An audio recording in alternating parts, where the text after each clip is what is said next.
Hello, Gemini, Sun, Moon, Rising, and Venus signs. Kamusta kayo? Sana po nasa mabuti kayong kalagayan. Welcome back po sa Star Tarot. Kung bago kayo dito, welcome din kayo. Thank you sa inyong support.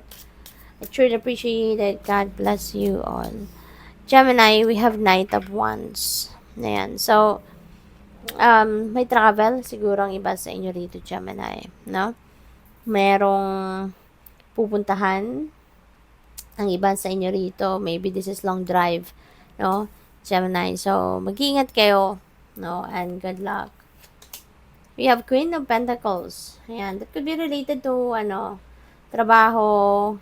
Could be related to negosyo na biyahe, no? Or yung lakad ninyo rito, no? Gemini. Queen of Pentacles is also very nurturing energy, very caring energy, at very abundant and prosperous energy. So, meron dito siguro kayong mga inaalagaan, no? Maaring meron, baka nani kayo, caregiver, nurse, mga ganon. O maybe you're taking care of someone dito. At saka, maaari din na may mga opportunities dito na dadating sa inyo, Gemini, na pagkakaperahan ninyo. Maaring may mga opportunities dito for investments, opportunities for a new job, career, business, wherein maghahati dito sa inyo ng prosperity and abundance, no? We have Emperor, so hindi malayo, no, na talagang meron dadating dito na opportunity related to money, career, and finances. Kasi si Emperor, very established na siya or working on towards stability pagdating sa pera, pagdating sa trabaho, karera, negosyo, yung ganon.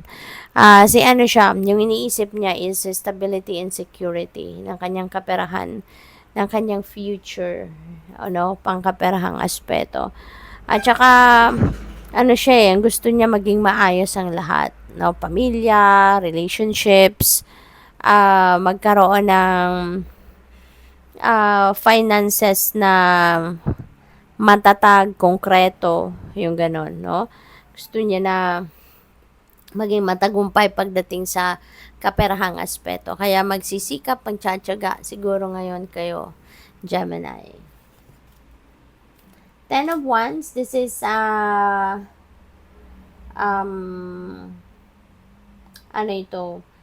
and beginning, no? Energy, Gemini. Kaya maaaring ang iba sa inyo rito may burden.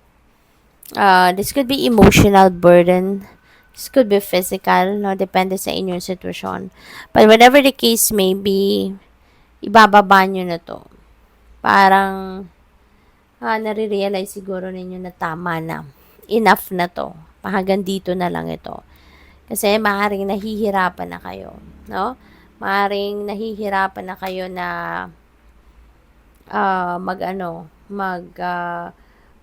hold on to this pa kung ano man ito. Kasi maaring parang mag-isa lang talaga kayo. Kinakaya ninyo ang lahat.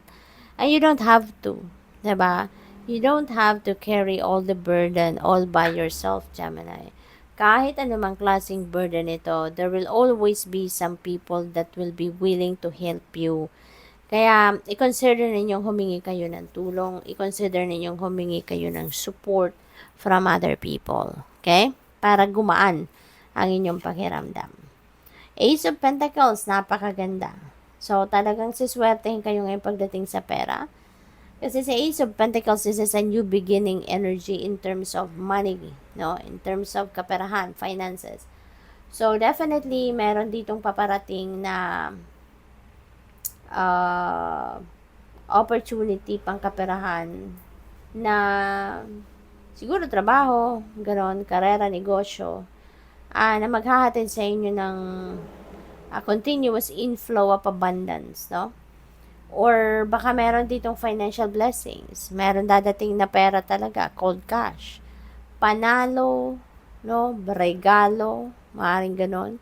Maaring meron windfall of money, no? Na maaring kung saan man magagaling ang perang ito magbibigay sa inyo ng pagkakataon na mabago ang inyong financial landscape. Kaya maganda to. We have Empress. Ayan. So, siksik, liglig, umaapaw, Gemini. Ang, ano ninyo, ang blessings pagdating sa pera. Kasi si Empress, this is also prosperity and abundance. So, see, tatlo na sila. Queen of Pentacles, Empress, Age of Pentacles. So, this is all abundance and prosperity. So, hindi malayo talaga na meron dumating sa inyo na swerte pang kaperahan. You are going to receive financial blessings, financial opportunities, at magiging maluwag kayo sa pera sa ngayon. Giginhawa na kayo pagdating sa pangkaperahang aspeto. You're going to start a new life, no? A new life pagdating sa inyong finances. Kaya good luck sa'yo. What else? We have Eight of Cups. Ayan, this is also a new beginning energy. You are leaving something behind you rito, something that doesn't serve your highest good. You're going to walk away from that. And you're heading towards success. You're heading towards the light. You're heading towards a new beginning. Fulfilling your wishes, no? Kaya, kung ano man ang binabalak ninyo ditong gawin, saan man kayo papunta, that is where you feel like you're going to succeed. That is, sorry naman, ang lakas-lakas naman ng busina. Pasensya na po, napaka-busy na naman ng highway. So, wherever you're going, dito, Gemini, sa tingin ninyo, dun kayo magbo-bloom, no? Kaya good luck sa'yo kung ano man ito or kung saan man kayo patungo. We have the Fool, definitely you're heading towards something new, a new avenue, a new place. You're going to explore something new rito. Gemini, bagong lugar, bagong level ng inyong relationship, no? Bagong sitwasyon. No? You're heading towards a new beginning rito. At you're going to take risk, no? So, siguro, kung ano man itong gagawin ninyo sa ngayon, this is something na totally new for you. This is something that you've never done before or you've never been before. Kaya, good luck. Thank you for watching. Love and light. Namaste.